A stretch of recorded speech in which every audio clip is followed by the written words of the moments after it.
Boa tarde, bem-vindos ao último seminário do nosso ciclo, né, desse ano, aqui no programa de pós-graduação em Física da UERJ. Hoje temos duas convidadas, duas apresentações. Vai começar a Francis Sanches, que é aluna do programa, né, aluna de doutorado, que está orientada pela professora Caterine.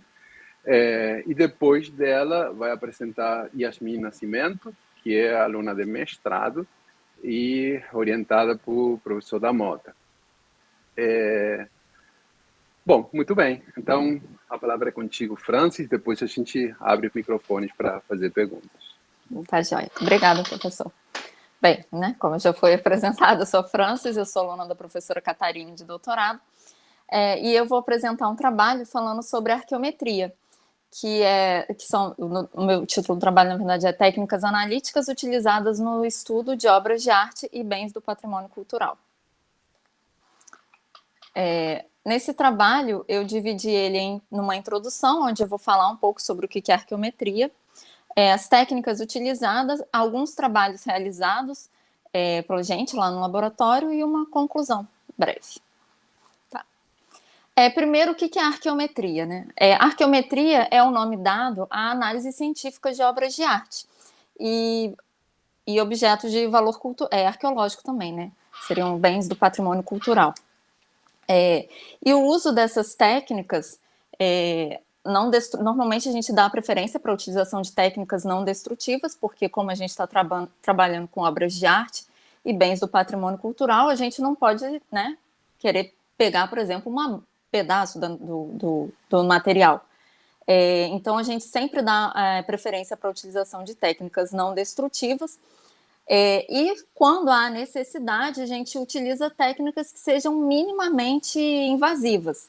Então, assim, às vezes a utilização, por exemplo, só de fluorescência de raio-x, que é o carro-chefe lá no nosso laboratório, não vai ser suficiente. Então, a gente vai ter que fazer, por exemplo, às vezes a coleta de uma microamostra daquele material que a gente está analisando, né? E os estudos sobre os materiais dessas obras de arte, ele é extremamente importante, porque com as informações acerca do material daquela obra de arte, a gente consegue adquirir diversas informações, não só somente pela manufatura daquele artefato, mas esses resultados a gente também pode associar a um período histórico, determinados locais, e muitas vezes até rotas de comércio entre povos, né? Quando, por exemplo, a gente identifica que em uma determinada região você encontra, por exemplo, às vezes a presença de um determinado pigmento que usa materiais que não são presentes naquela região. Então, através dessas informações, às vezes você consegue traçar rotas de comércio daqueles povos, né? E essas informações obtidas através da análise científica dessas peças também é extremamente importante para a conservação e restauração desses materiais, já que muitas vezes alguns materiais podem ser sensíveis à luz ou à umidade, ou à poeira ambiente, e também na identificação de falsificações. Né? Aqui eu separei algumas técnicas que são utilizadas normalmente para esse tipo de análise, mas essas aqui são apenas algumas, assim, a gente tem uma gama muito ampla de técnicas que são utilizadas. A gente tem algumas técnicas que são, que a gente fala que são de imagem, que são, por exemplo, a incidência de luz rasante, ultravioleta e infravermelho. A gente tem as outras técnicas que seriam já mais técnicas para reconhecimento do material ou estrutura. A micro-CT, por exemplo, seria um exemplo de técnica utilizada para a identificação da estrutura daquele objeto. E as técnicas de Raman, FT, que é infravermelho por transformada de Fourier, fluorescência de raio-x e difração de raio-x são técnicas já que permitem a gente obter informações acerca do material em si. Aqui eu botei um exemplo, uma imagem de uma fotografia ultravioleta, utilizando luz ultravioleta, que a gente fez em uma peça, e um espectro de fluorescência de raio-x, mas eu vou explicar isso aí mais na frente. algumas técnicas utilizadas, né? O objetivo geral dos estudos na área de arqueometria, ele é obter o maior número de informações possíveis daquele objeto analisado, só que de forma otimizada. Então, por exemplo, eu poderia usar 100 técnicas diferentes e eu vou ter um número muito grande de informações. Mas a ideia é sempre otimizar. A gente vai utilizar mais técnicas, normalmente mais de uma, mas de forma assim que a gente não precise ficar anos e anos trabalhando ou utilizar diversas técnicas e transformar aquela análise numa análise extremamente custosa também, né? E assim, preferencialmente também, gente, como eu já falei, a gente dá preferência para análises que sejam não destrutivas ou o menos invasiva possíveis. E algumas técnicas que a gente utiliza no nosso laboratório, por exemplo, são as técnicas de fluorescência de raio-x, difração de raio-x, microtomografia computadorizada e espectroscopia Raman. As técnicas utilizadas, normalmente, antes de fazer uma análise, a gente faz fotografias da peça com a iluminação normal e a gente tira algumas fotos com luz UV, porque a luz UV, como ela é uma fonte de radiação eletromagnética que penetra pouco no material, a gente consegue obter uma grande informação sobre a superfície. Então, por exemplo, é possível ver, às vezes, camadas de repintura. Nessa foto da esquerda é do trabalho realizado na Berlinda, que é o trabalho da Raíza, de dissertação. Foi a dissertação dela e agora está sendo a tese, né? Na tese, ela está fazendo o estudo dos pigmentos dessa berlinda que tem no Museu Imperial, em Petrópolis. E aí a gente fez essa fotografia, e aí aqui no meio, não sei se vocês conseguem reparar, que tem parece um dragão, é uma serpe, e ela está parecendo sem cabeça. Na foto original é possível ver a cabeça dela. Só que como provavelmente esse corpo foi uma repintura, a camada de pigmento da repintura, ela fica mais na superfície. Então, a luz ela vai refletir mais essas camadas superiores. Então, as pinturas que às vezes estão em camadas embaixo, por exemplo, abaixo de um verniz, elas vão refletir de forma diferente. Então, normalmente a gente usa essa fotografia de ultravioleta para orientar as outras análises. Então, a gente consegue ver que áreas de repintura ou falhas na pincelada do artista, e a gente sabe que aquelas regiões são regiões interessantes para a gente coletar informações, por exemplo, de fluorescência de raio-x. Essa imagem aqui da direita é de uma estátua que eu analisei, da igreja de Santa Luzia, que fica no centro do Rio, e aqui a gente consegue ver no rosto dela, tá vendo? Várias marcas de repintura. Aí, obviamente, que com a luz UV a gente não consegue ter certeza se é repintura, se é um verniz desgastado, e aí a gente entra com as outras análises para poder averiguar essa diferença aqui. A gente utiliza a técnica de fluorescência de raio-x, que ela é uma técnica analítica não destrutiva de análise elementar. Ou seja, ela vai fornecer informações acerca dos elementos químicos presentes naquela amostra. Na técnica de fluorescência de raio-x, a gente tem a amostra e a gente vai excitar essa amostra com alguma fonte de radiação eletromagnética. No nosso caso, a gente utiliza um tubo de raio-x. Quando a gente excita essa amostra, eu não sei se está dando para ver o meu cursor aqui na apresentação, mas aqui eu tenho a incidência da radiação eletromagnética excitando um elétron que está num nível menos energético, ou seja, um nível aqui mais ligado do nosso átomo. Quando eu excito esse elétron e ele é ejetado do meu átomo, eu gero uma vacância nessa camada. Um elétron de um outro nível energético, ele faz um salto quântico para preencher essa vacância, e ele sai de um nível que tem mais energia. Nessa transição aqui de níveis, ele perde energia, essa energia ela é emitida na forma de um fóton, e esse fóton, que é o que a gente denomina de raio-x característico, ele leva esse nome porque ele tem uma energia bem definida. Então, para cada elemento químico, a gente tem níveis de transição, a gente tem transições ali possíveis, e para cada transição a gente tem níveis de energia bem definidos. E através disso, que já tem tabelado, né, a gente tem a tabela com esses valores de energia, a gente consegue identificar os elementos presentes naquela amostra. Aqui eu botei o exemplo de um espectro de raio-x, e esses picos aqui bem definidos são os elementos químicos. Então aqui, por exemplo, a gente tem o pico do cálcio, aqui onde tem uma energia aproximadamente 6,4 keV, é o pico de do ferro, né, que a gente chama de K-alfa, que é a transição da linha L para a linha K, e o K-beta, que é da linha M para a linha K, e assim a gente tem vários níveis de transição possíveis aí.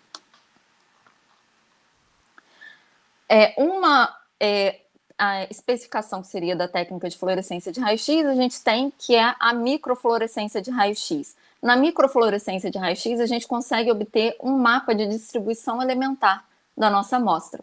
A gente tem uma amostra e são feitos, obviamente isso já é feito pelo sistema, né? E ele tira um espectro de raio-x de cada pixelzinho aqui.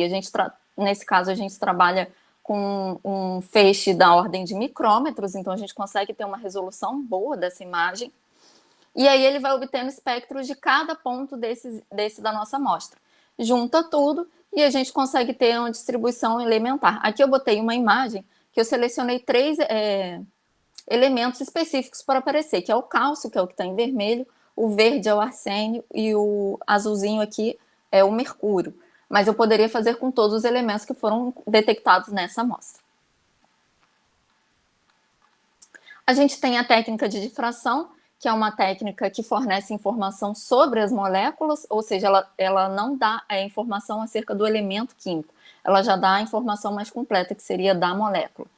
Essas técnicas, normalmente, elas são complementares, a gente utiliza ambas, porque muitas vezes a gente não consegue identificar alguns elementos na fluorescência e você não sabe que molécula que é. E a difração, por exemplo, você consegue diferenciar, né? Por exemplo, você consegue diferenciar um carvão de um diamante, que na fluorescência não conseguiria. Apesar de que a nossa fluorescência ali também a gente trabalha com elementos químicos, não pegam elementos tão baixos como carbono e nem também extremamente altos. A gente tem também a espectroscopia Raman, que foi até um equipamento adquirido agora recentemente no nosso laboratório.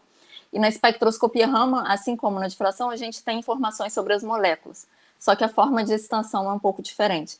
Na espectroscopia Raman, você excita as moléculas, mas essas moléculas não chegam a ficar excitadas o suficiente ao ponto de ter quebras nessas moléculas. Elas simplesmente vibram, né? E aí você consegue identificar essas vibrações e a gente tem aqui os picos que são referentes às bandas de vibração de cada ligação química. Por exemplo, você tem uma banda de ligação que representa a ligação de oxigênio com hidrogênio, né? E hoje em dia a gente já tem na literatura também tabelado os espectros Raman para pigmentos, que seria no caso específico da arqueometria, né? Aqui, por exemplo, eu dei um exemplo de um trabalho que a gente fez, em que essa curva preta é de um pigmento preto, e aí esse pigmento é o carbon black, que é um pigmento à base de carbono. Essa curva vermelha é de um pigmento amarelo, que a gente chama de orpiment, que é o realgar. Na verdade, o orpiment é a degradação do realgar, que é um pigmento à base de arsênio e enxofre, e essa curva azul é a calcita. Outra técnica utilizada também lá no laboratório é a microtomografia computadorizada, e a microtomografia ela fornece informações acerca da estrutura daquele objeto analisado. Ela é como se ela tirasse várias radiografias de vários planos daquele objeto, e ele vai girando o tubo de raio-x e o detector, e ele faz uma reconstrução em 3 dimensões daquele nosso objeto. Para obras de arte, por exemplo, esculturas, é muito interessante que a gente consegue ver pregos dentro da escultura, se ela já sofreu infestação de cupins, né? Você consegue ver direitinho os caminhos dos cupins ali dentro. E agora eu vou apresentar um pouco sobre alguns trabalhos que foram realizados no laboratório. Essa aqui foi a análise que eu fiz de uma escultura de Nossa Senhora Aparecida da Conceição, que foi entregue para a gente por 2 restauradoras aqui do Rio, e elas encontraram, na verdade, acho que um padre da igreja que elas frequentavam encontrou essa estatueta. Ela tinha características de ser do século XVIII, mas ela era feita de um material que elas não conseguiam identificar. E elas fizeram, normalmente esse trabalho é feito antes do restauro, porque esse nosso trabalho auxilia ao trabalho do restaurador conservador na hora da escolha dos materiais que ela vai utilizar, porque a ideia é sempre você utilizar coisas mais próximas possíveis com a peça original. Então, no início, elas acharam que essa estátua podia ser de terracota, mas elas viram que não era, ela tinha um material esbranquiçado por dentro, e aí levaram essa escultura para a gente analisar. Foi feita uma radiografia, uma tomografia dela, que a gente conseguiu ver a estrutura dela por dentro. Eu acho que eu não coloquei a imagem aqui. E aí ela era feita, ela tinha uma estrutura de madeira no centro e uma massa ao redor, que elas não conseguiam identificar o que era. Aí a gente fez a análise tanto do pigmento, como ela é uma escultura monocromática, acaba sendo uma análise do pigmento um pouco mais fácil, porque ela tem o mesmo pigmento em toda a superfície. E foi feita uma análise também do material interno dela, né? O que foi feito para moldar essa escultura, né? Nas análises de XRF, a gente encontrou diversos pigmentos, elementos, eu coloquei aqui alguns, né, como o potássio, enxofre, fósforo, cálcio, titânio, manganês, ferro, zinco e estrôncio.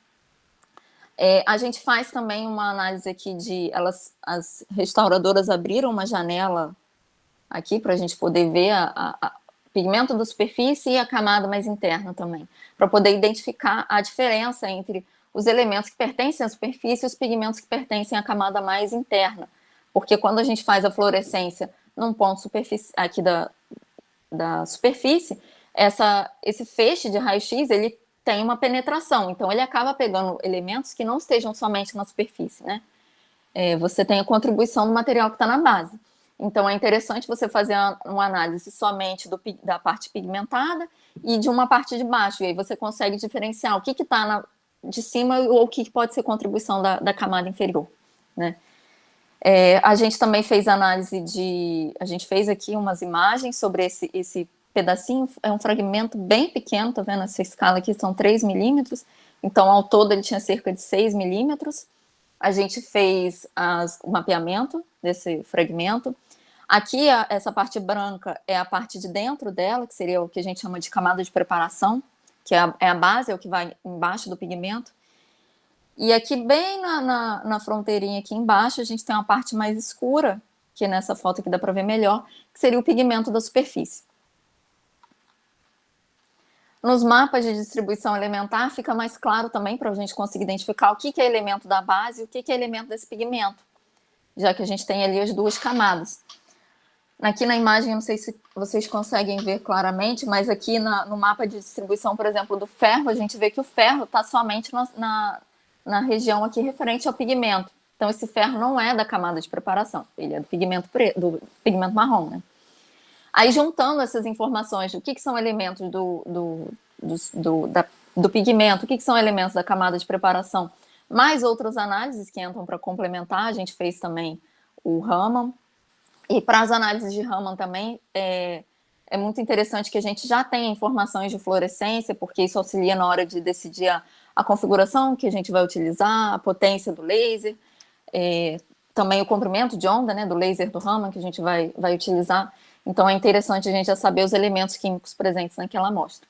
E aí a gente consegue unir esses dois resultados encontrados para chegar no pigmento dessa amostra, né? Nessa estatueta, a gente identificou que o pigmento preto é um pigmento que a gente chama de âmbar queimado, que é um pigmento à base de óxido de ferro. A camada de preparação dela é de calcita, e há a presença também nessa camada de preparação aqui de pequenos grãos de caulinita. E aí, de acordo com a literatura, é muito comum encontrar caulinita já misturada na calcita, porque vem de um mineral que eu acho que é comum a presença dos dois juntos. Esse trabalho seguinte aqui foi o que foi a minha dissertação de mestrado, que foi a análise de 2 fragmentos de cartonagem e de linho que pertenciam a uma múmia do Museu Nacional. Essa múmia que pertencia ao Museu Nacional, já estavam fazendo uma análise dela, porque ela era uma múmia extremamente rara. Até então só se conheciam 9 múmias dessa no mundo. Ela tinha passado por um processo de mumificação no qual os dedos, os membros, inclusive os dedos dos pés, eles eram enfaixados separadamente. Esse não era o padrão de mumificação. A maior parte das múmias, tanto os membros como os dedos, eles eram enfaixados junto do corpo, né? Era uma coisa só. E aí havia-se uma dúvida era se essa múmia pertencia à cartonagem na qual ela estava. Cartonagem, ela é como se fosse... A gente tem o sarcófago, que a múmia fica ali dentro, só que esse sarcófago, na verdade, ele é como se fosse uma cebola, assim, é formado por várias camadas, né? Então, ele tinha uma parte externa, que era normalmente de pedra, tinha o sarcófago, o sarcófago, na verdade, é o de pedra, né? E aí tinha o caixão, que era o de dentro, que era de madeira, e aí por dentro você tem a cartonagem, que é como se fosse uma outra camada desse sarcófagozinho, só que ela é feita de linho, com camadas de gesso ou calcita, né, de algum material assim que é uma pasta, né, para moldar aquilo, e aí o corpo da múmia é colocado dentro daquela cartonagem. Essa múmia foi adquirida por Dom Pedro I e num leilão, e nessa época em que ele adquiriu essa múmia, estava assim meio que na moda na Europa se comprar múmias, né? Então tinha assim muitas como é que fala? Não são missões, né? Mas pessoas que iam para o Egito fazer exploração e aí eles traziam essas múmias assim para vender como souvenir. Então, como tinha muita múmia, a quantidade era tão grande que eles usavam, inclusive, de combustível em trens na Europa. Eles jogavam a múmia lá dentro, né? E aí eles comercializavam isso, mas às vezes eles pegavam um sarcófago que eles achavam bonito, pegavam uma múmia e colocava dentro e vendia aquilo. Então, não necessariamente aquele sarcófago tinha sido confeccionado para aquela pessoa que estava ali dentro, né? E aí essa era uma dúvida do grupo lá do museu. E aí eles recolheram algumas amostras dessa múmia e da cartonagem para a gente poder fazer a análise, e isso foi uns anos antes do incêndio. Aí, infelizmente, em 2018, o museu sofreu esse incêndio e tudo que sobrou dessa múmia, que o nome dela era Querima, foi essas 2 amostras de cartonagem. Então, o nosso trabalho de investigação na minha dissertação foi identificar se a gente conseguia correlacionar esses pigmentos presentes nesse linho que decorava o tórax da múmia com os fragmentos de linho que tinham nessa cartonagem que continham essa múmia. Nesse trabalho, a gente utilizou diversas técnicas, a gente fez microtomografia de algumas amostras para conseguir identificar as camadas ali de material, a gente fez espectroscopia Raman, a gente fez FT, fizemos também fluorescência e difração. De todas essas análises, a gente conseguiu identificar que nessas amostras de cartonagem, a gente tinha, na verdade, 2 camadas de preparação. A camada de preparação ela é feita sobre o pigmento, né? E normalmente eles faziam, às vezes, 1 ou 2 camadas, uma mais grosseira e uma mais fina, para preparar essa superfície para receber a policromia. Isso é comum também em quadros e esculturas, é feita sempre essa camada de preparação antes. Com as imagens de microtomografia, a gente conseguiu identificar, por exemplo, a presença de 2 camadas, e a gente identificou a presença de uma camada que era calcita e uma camada que era de gesso. E a gente conseguiu identificar todos os pigmentos presentes nessas amostras aqui de cartonagem, né? Esse pigmento amarelo, que é o Realgar, que é um pigmento à base de arsênio, o pigmento rosa, que é a gente chama, que é esse pigmento aqui, Madder Lake, que é um pigmento à base de... Ele usa raízes de árvores. O esverdeado, que foi o grande questão aí, porque ele era verde, mas de acordo com a nossa análise, ele não era verde.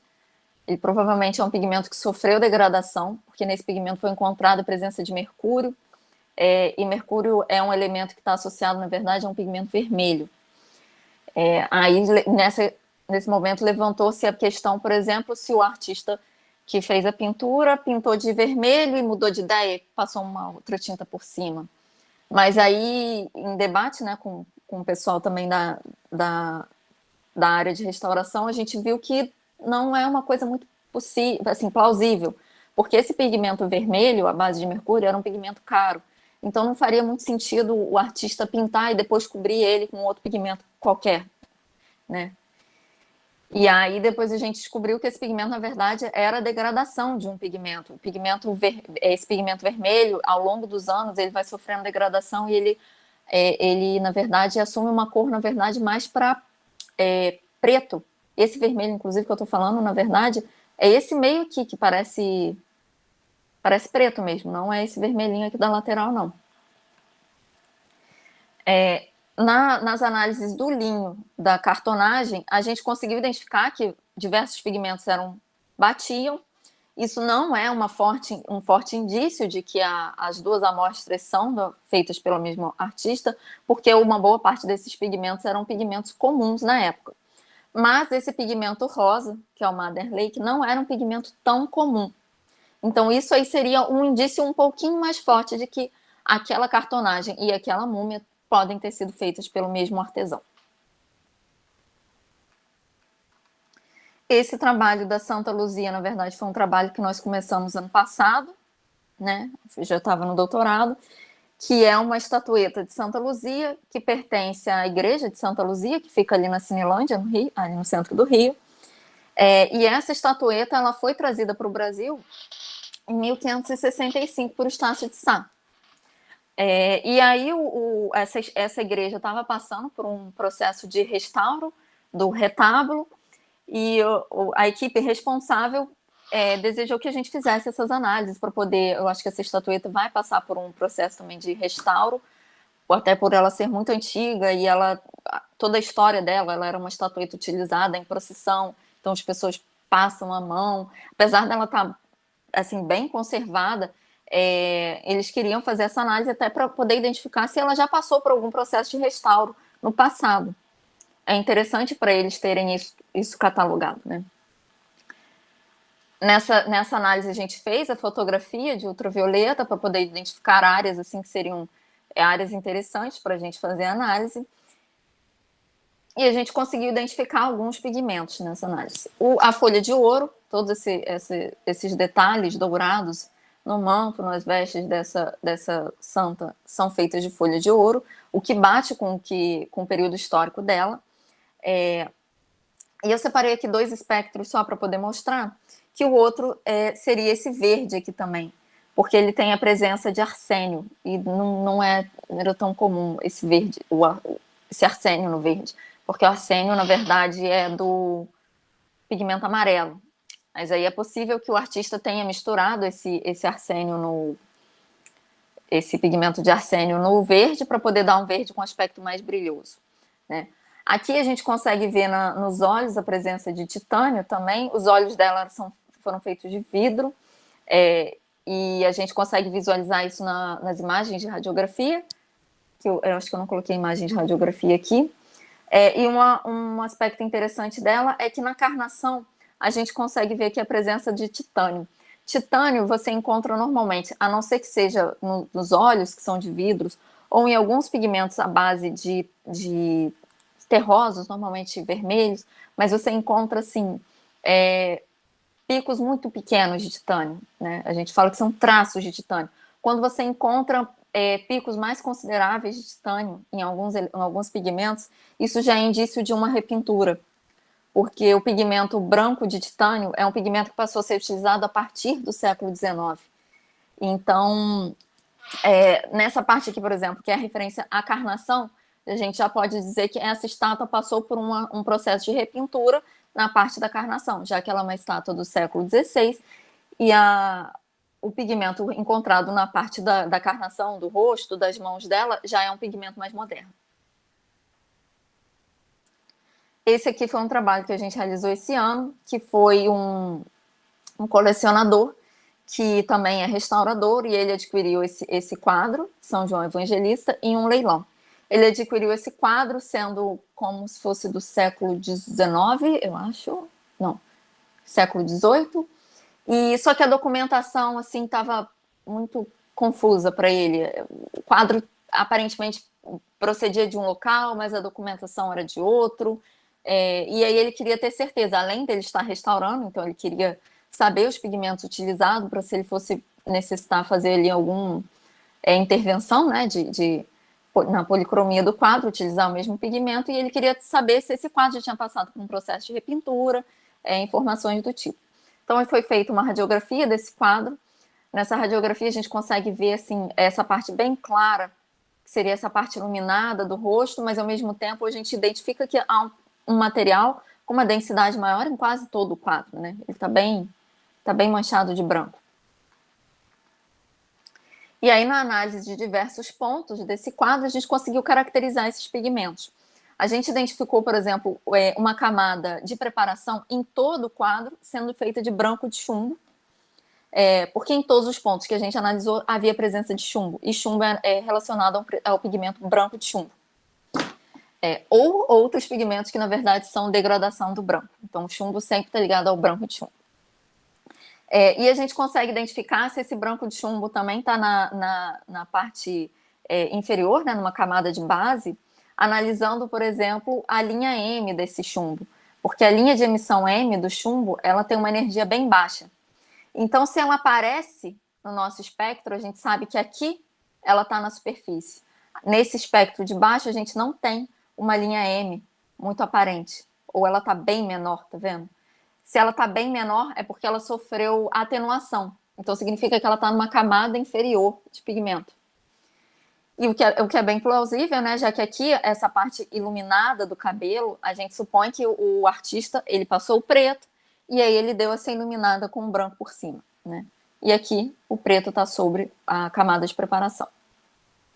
Nessa análise, a gente conseguiu identificar todos os pigmentos também dessa obra de arte.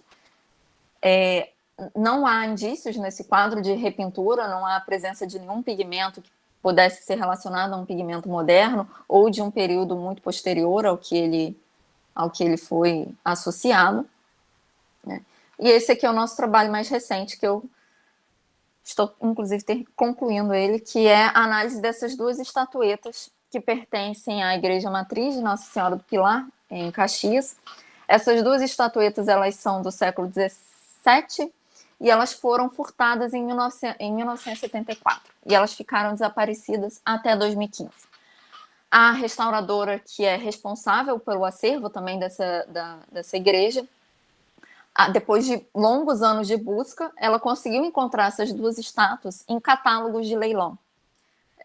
Então, assim, esse trabalho de identificação de estátuas roubadas é muito complicado, por isso a caracterização desses pigmentos é muito importante para essas obras. Você ter um catálogo dessas obras é muito importante para auxiliar na recuperação dessas obras, porque a partir do momento em que a restauradora encontrou essas peças num catálogo do leilão, ela demorou anos até conseguir preparar um relatório para a polícia poder apreender essas peças, já que toda a análise inicial dela baseava-se apenas na parte da iconografia, que seria as formas dessas peças, já que não tinha um catálogo com, por exemplo, estrutura, pigmentos utilizados, nada que pudesse ser muito característico daquela peça.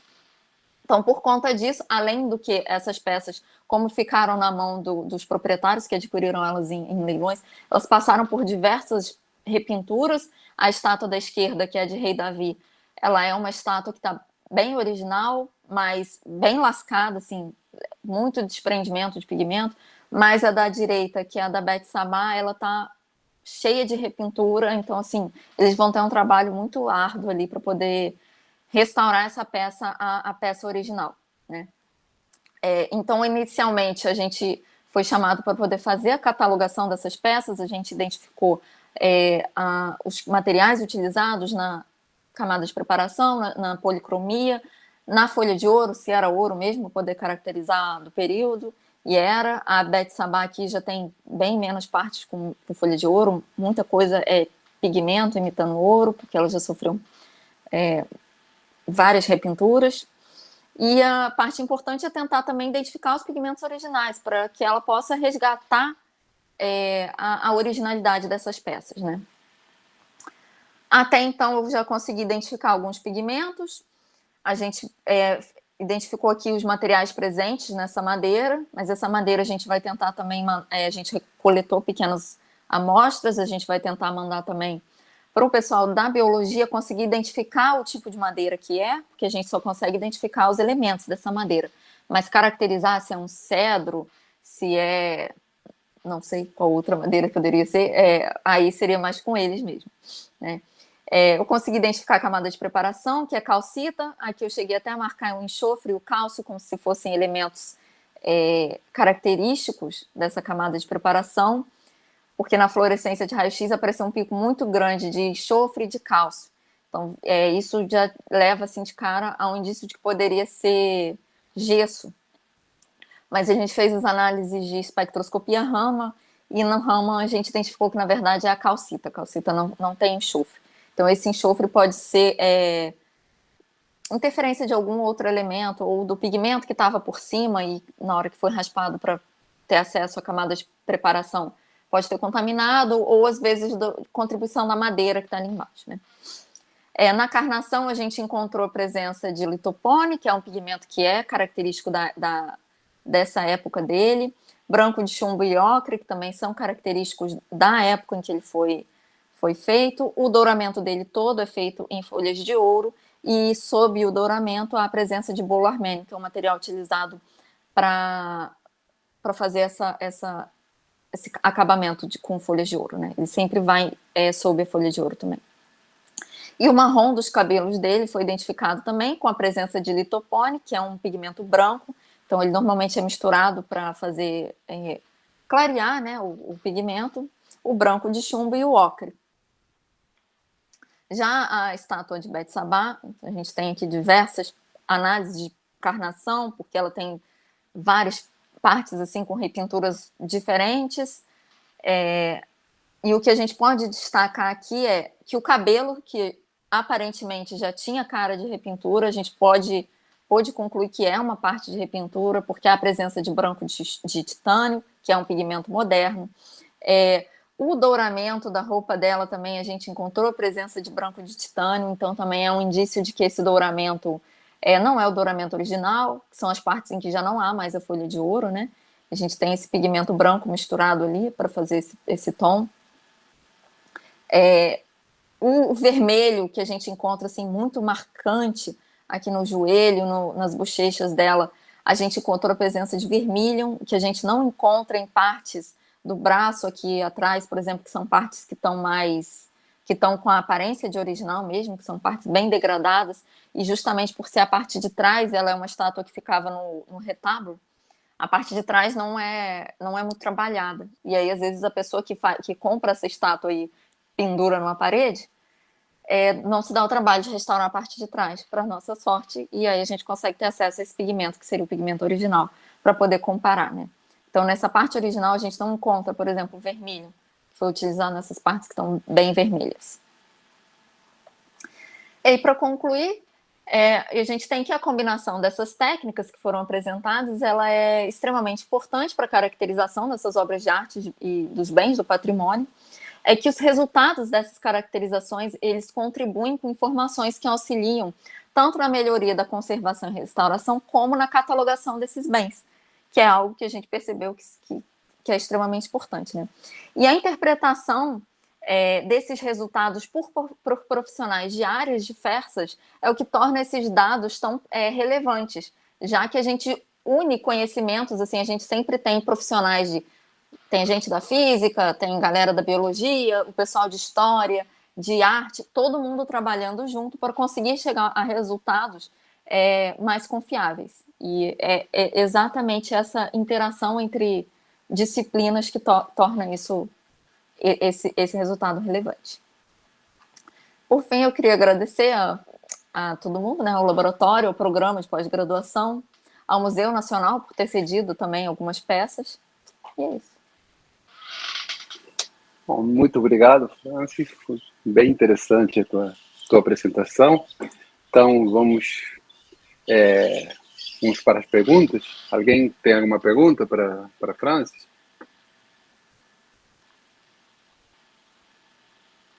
O Rui está levantando a mão. Pode perguntar. Oi, Francis. Boa tarde. Parabéns pela apresentação, viu? Muito bom. Obrigada.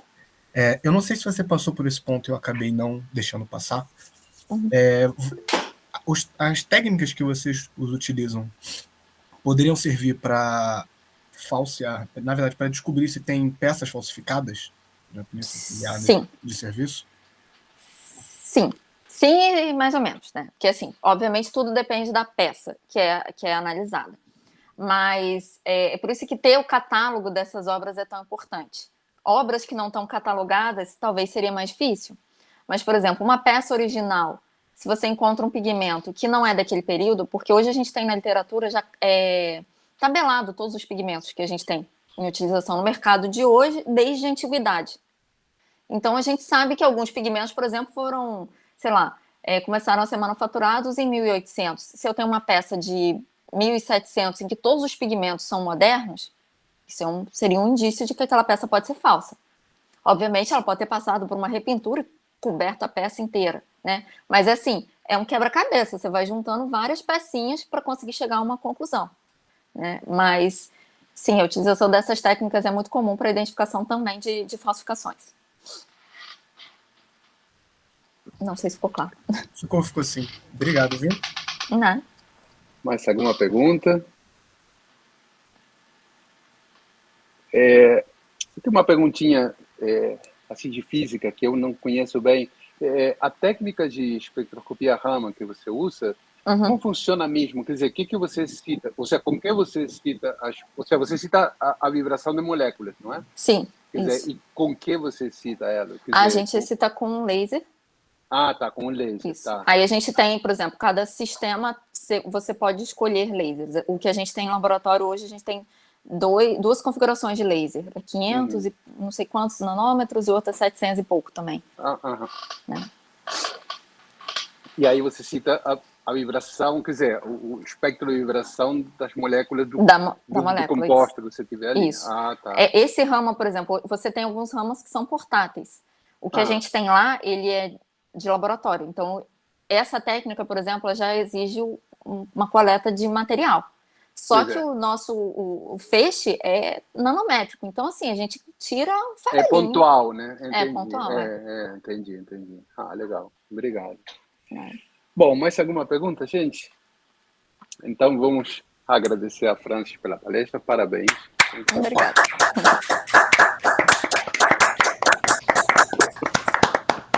Então, agora vamos passar para a segunda apresentação desse seminário, né? É a Yasmin. Tá por aí? Todas. Ah, tá. Então, quando você quiser, pode compartilhar a tela. Tá bom.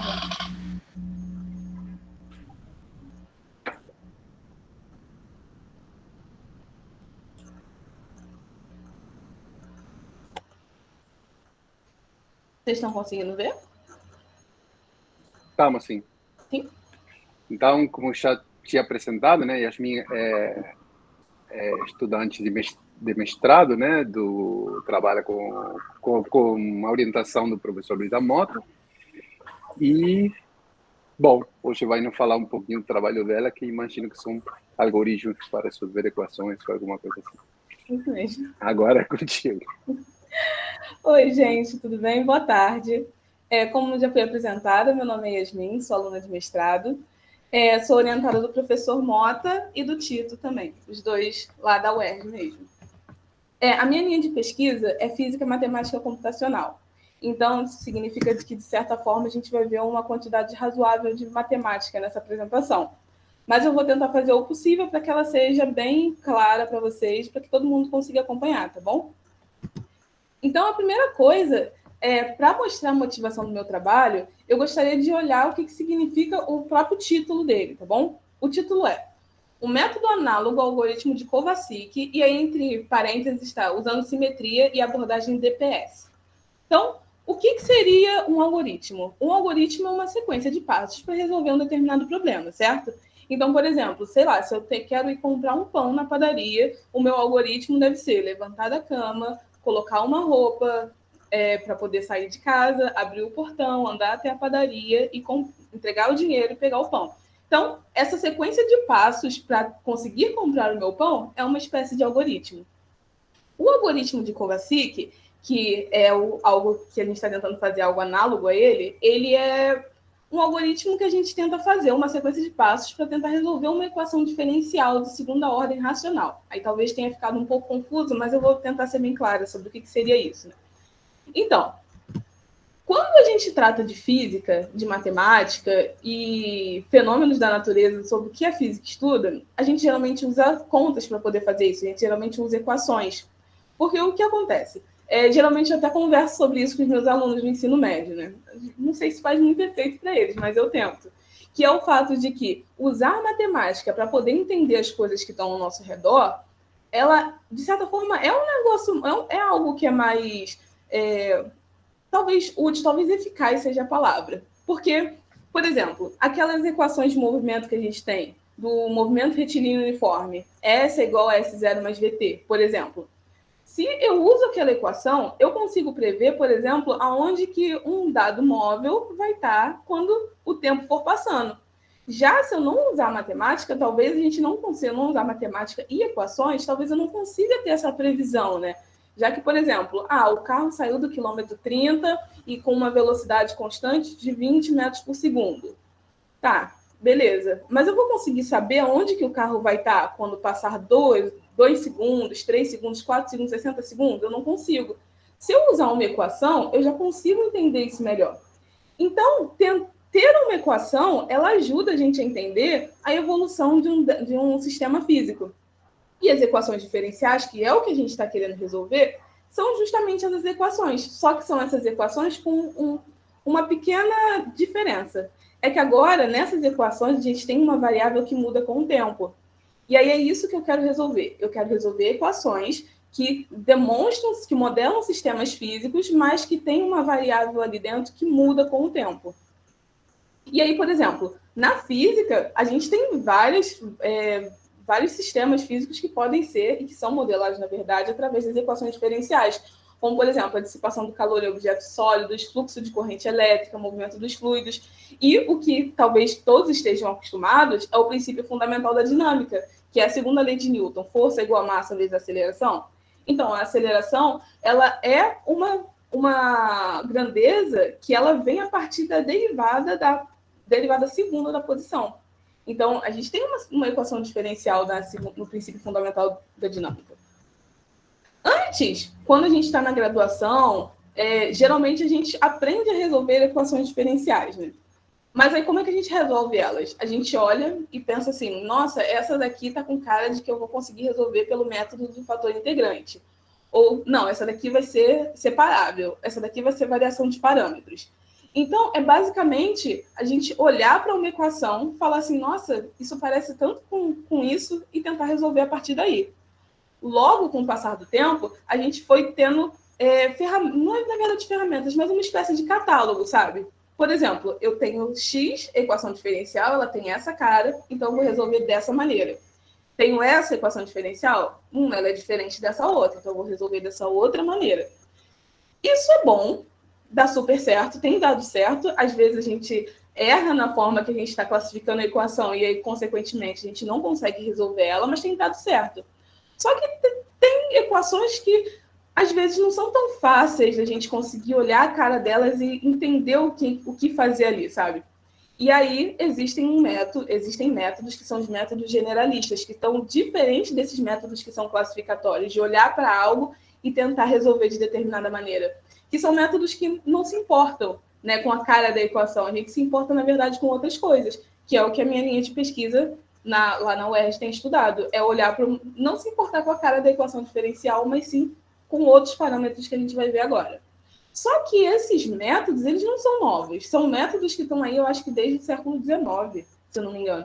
O único problema desse tipo de método é que as contas ficam muito grandes. E fazer à mão, né, fazer conta, sentar com um lápis, uma caneta, uma folha de papel e tentar fazer essas contas, ela é um tanto complicado, talvez até impossível. Logo, esses métodos eles foram abandonados e só voltaram a ser estudados quando a gente passou a ter recursos computacionais para isso, porque a gente precisa de recursos para poder resolver todas as contas necessárias para resolver equações diferenciais sem ser através de métodos classificatórios.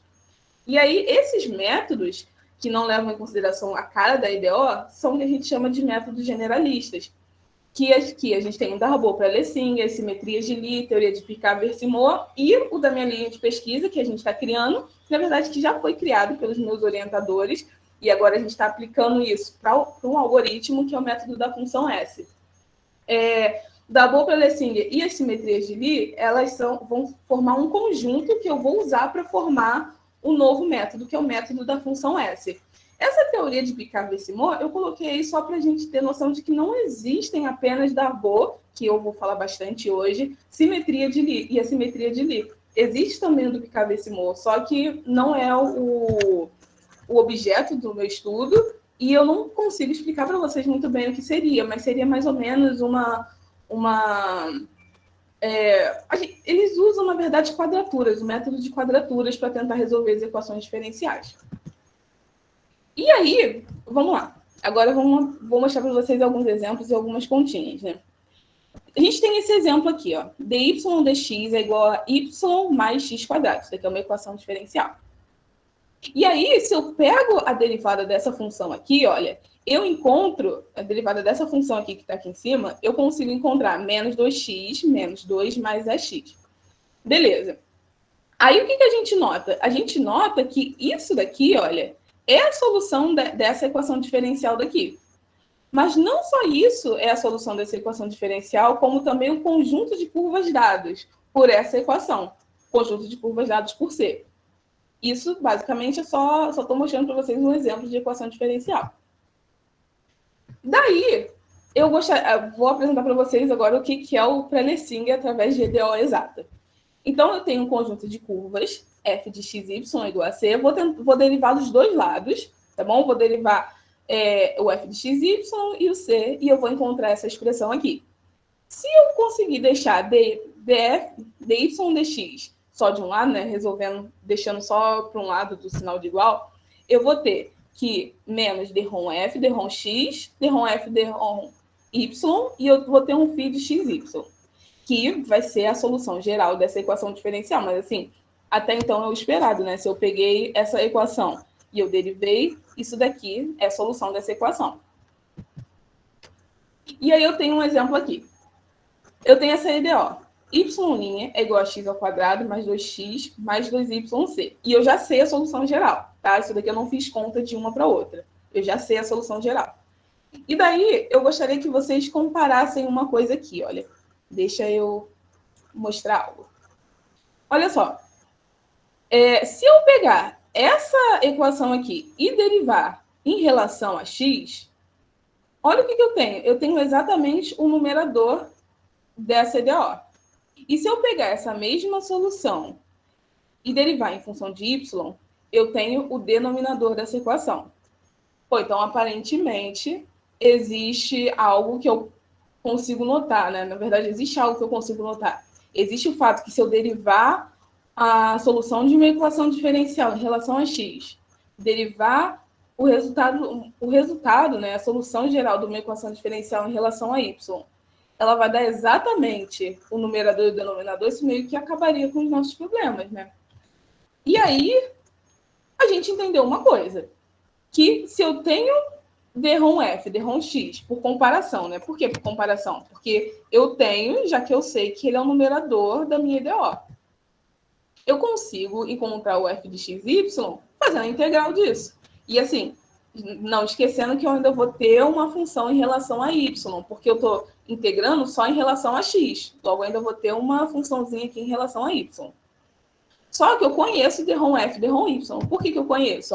Porque olha que dρm f, dρm y é o denominador dessa equação diferencial. Então, eu conheço ele. Se eu tenho isso, eu consigo fazer dρm f, dρm y sendo como um dρm y do f de xy. E aí eu tenho essa relação aqui. Logo, com isso, na verdade é como se eu estivesse pegando partes, sabe? Eu tenho um resultado, se eu integrar eu encontro outro, e aí eu jogo esse um dentro de uma outra coisa.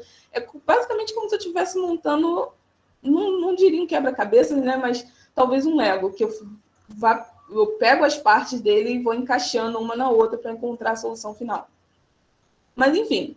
E aí eu tenho um dρm y da função, né? Que estava... dessa função aqui que surgiu, né, da integração de dρm f, dρm x, e aí eu encontro que dρm f, dρm y menos dρm y dá integral de dρm f, dρm x.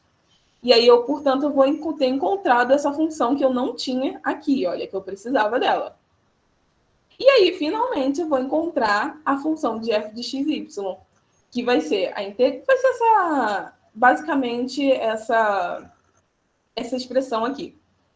Então, aparentemente, olha, se eu tenho equação diferencial, eu consigo encontrar a função dela, a solução dela, a partir da própria equação diferencial. Só eu pegar o numerador e denominador dela e seguir esses passos aqui. Bom, isso me parece muito mais fácil do que classificar uma equação diferencial que eu posso classificar errado, por exemplo, para depois resolver. Né? No caso aqui, eu só preciso identificar quem é o numerador, quem é o denominador, fazer integrações e derivações e eu vou conseguir achar a solução da equação diferencial. E aparentemente tudo estaria resolvido. Daí eu vou mostrar para vocês um outro exemplo. Eu tenho uma outra equação diferencial aqui e eu vou tentar, e eu sei a solução geral dessa equação diferencial. Daí eu vou fazer a mesma coisa que eu fiz na outra. Eu vou derivar parcialmente em função de x, derivar parcialmente em função de y, que é o que eu fiz aqui, e aí eu vou ver, vou comparar e eu vou tentar entender se eu colocar o derrom f, derrom x no numerador, o derrom f, derrom y no denominador, isso daqui é um y, desculpa, gente, isso daqui é um y. Um derrom f, derrom y no denominador, se eu vou ter a mesma equação diferencial que eu tinha antes, né? E aí, se vocês perceberem aqui, na verdade, eu não vou ter, né? Se eu colocar esse x ao quadrado menos y ao quadrado dividido por x ao quadrado, dividido por 2xy dividido por x ao quadrado, esse termo aqui, olha, vai anular com esse. E aí isso é um problema, porque daí agora já não está mais tão fiel como a outra, né? Que se eu derivava certinho, eu tinha um numerador em cima e eu tinha um denominador embaixo. Já não tenho mais isso. Então, aonde é que foi parar o termo 1 sobre x quadrado? E aí a gente precisa tomar um novo rumo, precisa tomar uma nova rota para isso, né? Ou seja, essa primeira equação diferencial aqui que eu mostrei para vocês, a gente pode classificar ela como exata, porque não tem um termo que desaparece dela, sabe?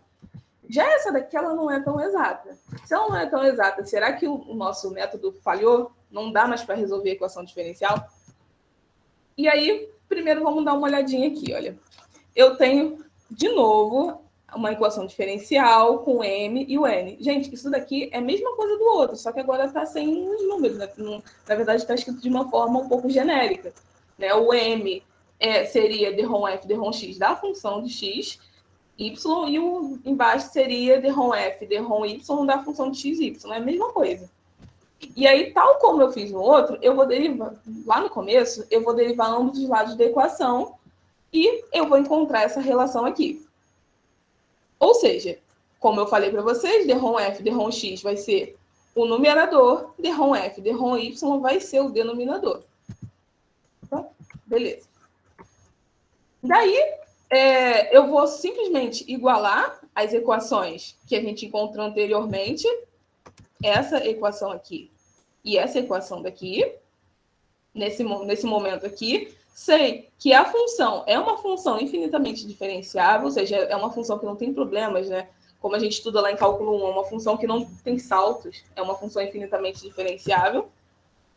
Então, eu consigo encontrar que a condição para que uma EDO seja exata é que isso daqui aconteça. Olha só, a gente está acostumado com o M, com o N, conforme eu tinha mostrado aqui, mas aqui, olha, surgiu um novo termo. Quem é esse termo? Esse novo termo é o fator integrante, que é justamente o fator integrante que desapareceu da outra equação, é o 1 sobre x quadrado. Aí eu vou fazer o seguinte, olha, vou pegar isso daqui e vou abrir isso daqui, uma regra do produto, né? Que a gente está acostumado, que é a derivada do primeiro vezes o segundo, mais o primeiro vezes o segundo. Então, vou abrir isso daqui numa regra do produto e vou encontrar essa equação aqui. Desculpa. Assim. Isso daqui eu vou poder reescrever dessa outra maneira aqui, ó. Onde isso daqui a gente vai chamar de operador de Darboux. E aí o operador de Darboux, ele é um operador, na verdade, que ele leva em consideração alguns polinômios. Daí é o fato de que eu não consigo fazer esse tipo de método à mão, né? Porque os polinômios são muitos polinômios mesmo. É como se você resolvesse um sistema com muitas variáveis e muitas equações. Isso é um problema. E aí a gente tem algumas afirmações acerca do operador D que surgem depois de algumas contas, depois depois de algumas contas. E aí, uma das informações acerca do operador D é porque se eu tenho um operador D aplicado numa função f, né, que é a solução de uma equação diferencial, esse operador ele tem que dar zero, que ele vai ser proporcional à derivada total, que compõe as famílias de solução da equação diferencial. E também que se eu aplicar o operador diferencial numa ideal racional, a gente dividir pelo próprio R, eu vou ter o R, de novo, é o fator integrante, desculpa. É o fator integrante. Se eu pegar e dividir pelo próprio R, eu tenho um polinômio, tá bom? E aí esse fator R ele é composto dos polinômios de Darboux, tá bom? E aí não só ele é composto como os polinômios de Darboux, né? Como na verdade ele é um produto de todos os polinômios de Darboux. Aí fica mais complicado ainda a gente conseguir fazer essas contas na mão. E aí agora que eu já consegui, pelo menos de certa maneira, apresentar o fator integrante, que ele é muito importante para a nossa pesquisa, e os polinômios de Darboux, eu queria mostrar para vocês mais ou menos o que seria o conceito de simetria. Então, eu gostaria que vocês olhassem para esse primeiro quadradinho que está em cima, tá bom? Os lados dele estão numerados. E aí, eu gostaria de que vocês pensassem, durante alguns segundos, se existiria uma forma de eu trocar a posição desse cartão sem que vocês percebessem a troca. Tá bom? Não vou dar tanto tempo assim, né? Mas uma das formas era que se eu girasse esse cartão 90 graus. Se eu girasse esse cartão 90 graus, provavelmente, se você tivesse de costas para mim, você não ia ver eu girar, né? Trocar de posição desse cartão. Daí tem uma outra forma, se eu girar, por exemplo, 180. E depois, por exemplo, se eu girar 270. Então, se eu girar esse cartão de algumas maneiras, vocês não vão perceber. Mas, assim, claro que se eu girasse ele 60 graus, aí vocês vão perceber que houve uma troca, né? Dessa mudança, porque ele ia basicamente acontecer isso daqui, ó. Porque de 90 em 90, ele gira assim, e depois assim, ou seja, vocês não percebem. Mas, sei lá, se fosse em 45 graus, ele ia ficar assim. Espero ter sido claro, né? Então, a gente ia conseguir perceber a diferença, a troca de posição desse cartão. Antes de eu vir para cá, porque eu não sei se esse slide está errado. Não, aqui mesmo. Então, o que acontece? Existem alguns conjuntos, algumas transformações, ou seja, algumas formas de girar esse cartão que acontecem e a gente não percebe. E aí isso surgem as simetrias, os grupos de simetria. Onde esses T's aqui, ó, T0, T1, T2, T3, são as formas, na verdade, são as giradas do cartão. Né? Girei 90, girei 180, girei 270, então são as formas de girar o cartão. E aí existem algumas propriedades. Por exemplo, se eu girar esse cartão 90 graus, por exemplo, girei 90 graus, e depois girei 180, ele está desse jeito, continua aparentemente da mesma forma que ele estava antes. Isso daqui ainda faz parte do grupo de transformações que está ali dentro. Existe uma outra, que é a propriedade número 1. A propriedade número 2 é que, sei lá, se eu giro 90 graus, depois giro 180, depois giro mais 90 graus, é a mesma coisa que eu girar 180, primeiro 90, depois 180. Então, isso também faz parte desse grupo de transformações. Também existe o elemento neutro da transformação, né? Que se eu girar ele de uma forma, você não percebe de qualquer forma. E também tem o elemento inverso da transformação, né? Se eu girar ele de um jeito e depois voltar para o outro lado, ele vai continuar do mesmo jeito. Então, essas coisas indicam um grupo de simetria, quando as transformações ainda estão dentro do grupo das posições possíveis para o cartão, digamos assim. Mas existem algumas transformações que elas são... que não interessa a forma que eu girar o cartão, sabe? Que ele sempre vai estar do mesmo jeito. Que são as transformações que acontecem nos grupos contínuos. Por exemplo, se eu girar um círculo, né, não interessa se foi 180, 260, 360, vai ser da mesma maneira. Então, isso quantifica um grupo contínuo. O grupo contínuo, né, é o grupo que a gente estudou nos grupos na simetria de Lie. Então, olha só, se eu tenho uma função, por exemplo, se eu tenho uma posição x, e aí eu ando um pouquinho, eu tenho ali uma transformação infinitesimal. Infinitesimal significa que eu andei um pouquinho, né? Então, eu tenho uma certa transformação infinitesimal. E essa transformação infinitesimal eu posso descrever por isso daqui, ó. Um x asterisco é igual a x mais que si do xy dE. O que isso significa? Isso significa, como eu disse, né, que eu estava aqui e eu andei um pouquinho. Ou seja, eu saí da posição x e vim para a posição x asterisco. A mesma coisa com y e o y asterisco. E aí, a partir desse grupo de transformações, a partir, na verdade, dessas transformações, eu consigo descrever um grupo vetorial, um campo vetorial, né? Que é um campo no qual essas transformações acontecem em vários momentos. Se eu aplico essas transformações infinitesimais, por exemplo, numa função h de x, eu tenho esse resultado aqui, olha. E aí, ou também, né, esse daqui. O que vai implicar que o h de x asterisco y asterisco vai ser igual ao x h, ou seja, esse campo vetorial aplicado numa função h. Dessa maneira, qualquer que seja uma função que vai ser invariante às transformações do grupo, ou seja, naquele grupo contínuo, que a gente tentava girar a bolinha, na verdade girava aquele círculo, né, e a gente não notava a transformação do círculo, então, ela é invariante às transformações daquele grupo. Então, se eu aplicar esse campo vetorial numa função k qualquer, eu vou ter como resultado zero. E, de modo semelhante, se eu aplicar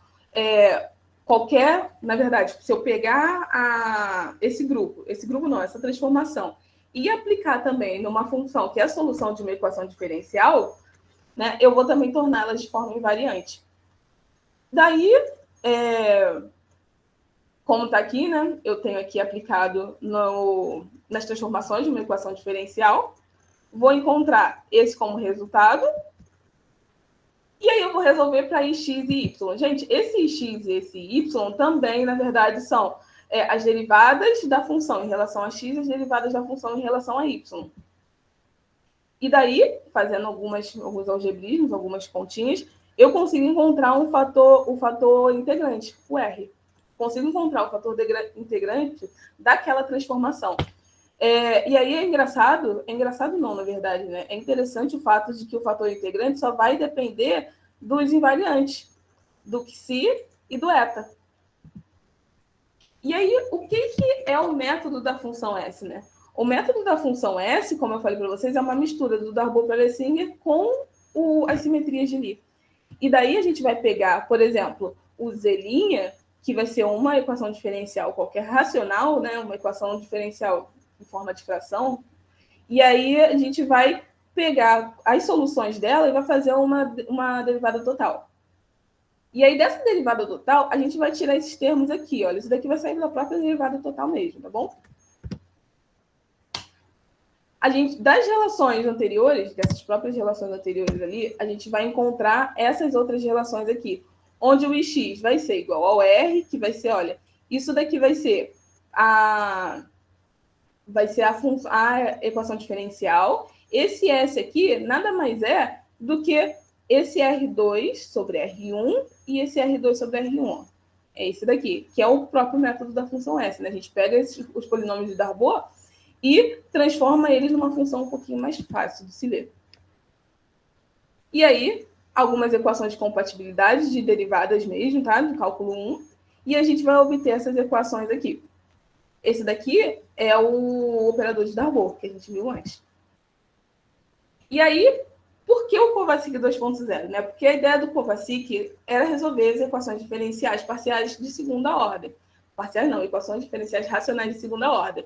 Então, a gente está querendo criar um algoritmo que ele faça da mesma forma, só que usando Darboux e Pelessinger. Então, a gente vai usar a simetria de Lie, as simetrias de Lie, para mostrar a simetria mais geral de uma EDO. Vamos encontrar esse X que eu apresentei para vocês ali como campo vetorial.